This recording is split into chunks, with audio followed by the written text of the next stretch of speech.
হয়েছে, ট্রেন ধরবো বলে। আর বাইরেতে দেখো কি সুন্দর, আর কত অটো। দিয়ে একটা খাবারের দোকানে গেলাম, বাবা বললো কেক দিবি, আমি বললাম কেক নেবো না।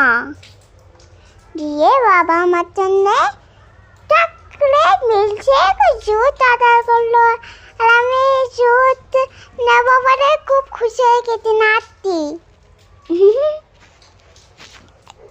তো এই আমাকে জুসটা বাবা দিয়েছিল, বাবা আমি খাবো বললাম বাবাকে, আর আমি তাকে দেখালাম, আর বাবা আমাকে ঘুরাই দিয়ে জুসটা।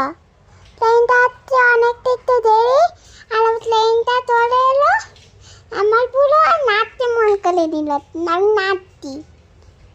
দিয়ে আমি বাবার হাত ধরলাম, দিয়ে চলে গেলাম। আবার আমি ট্রেনে উঠে তোমাদের সাথে ভিডিও গল্প